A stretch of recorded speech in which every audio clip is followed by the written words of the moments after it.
Hey everyone, and welcome back to the channel. I'm going to make him an offer he can't refuse. It's one of the most iconic lines in cinema history from a film that redefined the gangster genre and became a cultural touchstone. I'm talking, of course, about The Godfather.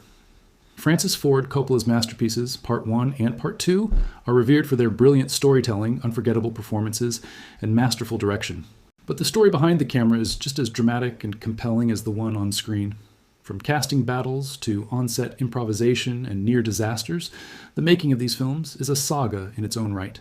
So today, we're pulling back the curtain to reveal some of the most fascinating behind-the-scenes facts about The Godfather and The Godfather Part 2 that you might have never known. Let's get into it. First, let's talk about casting, because it was a war. The studio, Paramount Pictures, wanted anyone but Al Pacino for the role of Michael Corleone. Their top choices were established stars like Robert Redford, Warren Beatty, or Ryan O'Neal. They thought Pacino was too short, too unknown, and just didn't have the star power.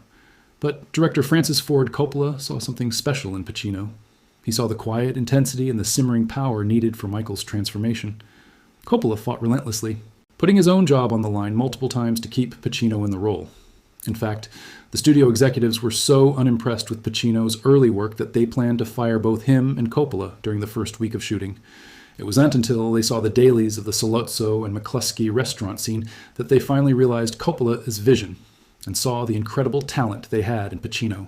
Similarly, casting Vito Corleone was another huge battle. Coppola was dead set on Marlon Brando, but the studio was terrified of him. Brando had a reputation for being incredibly difficult to work with, and had a string of recent box office failures. The studio president famously said Brando would never appear in this picture. To get him the role, Coppola had to make a deal. Brando had to agree to a screen test, work for a much lower salary than usual, and put up a bond to ensure he wouldn't cause any production delays. Coppola cleverly filmed Brando's audition at his home, where Brando famously stuffed cotton balls in his cheeks to create Vito's jowly, bulldog-like appearance, instantly creating the character's look. For the actual film, he had a custom dental prosthetic made. That screen test was so powerful, it blew the studio executives away, and the rest is history. One of the most memorable and shocking moments in the first film is the infamous horsehead scene. It's so realistic for a reason. It was a real horse's head. The actor, John Marley, who played studio head Jack Waltz, was assured they would use a prop. His scream of terror in the film is completely genuine because he had no idea he'd be waking up next to the real thing. The production team got the head from a dog food company that slaughtered horses. Animal rights groups were, understandably, very concerned, but the production team assured them that the horse was not killed for the film. It's a grisly detail, but it's a testament to Coppola's commitment to gritty realism. Improvisation also played a huge role in creating some of the film's most classic moments. Remember the scene where Clemenza is teaching Michael how to cook sauce? The line, "Leave the gun, take the cannoli," was actually improvised by actor Richard Castellano. The original script just said, "Leave the gun." Castellano added the line about the cannoli, referencing an earlier scene where his wife asks him to pick some up. Coppola loved it, and it became one of the most quoted lines from the entire trilogy, perfectly capturing the chilling blend of domestic life and brutal mob business. Another famous improvised moment is when Vito Corleone is talking in his office and a cat suddenly appears in his lap. This wasn't planned. The cat was a stray wandering around the studio lot. Brando simply picked it up and started petting it. The cat's purring was so loud it actually muffled some of Brando's dialogue, which had to be looped in post-production. It's a small, accidental detail that adds a wonderful layer of humanity to the powerful Don.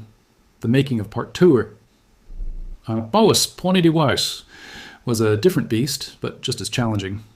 Robert De Niro, who had originally auditioned for the role of Sonny Corleone in the first film, was cast as the young Vito Corleone. To prepare for the role, De Niro went to incredible lengths. He moved to Sicily for several months and spent his time immersing himself in the culture and learning the Sicilian dialect.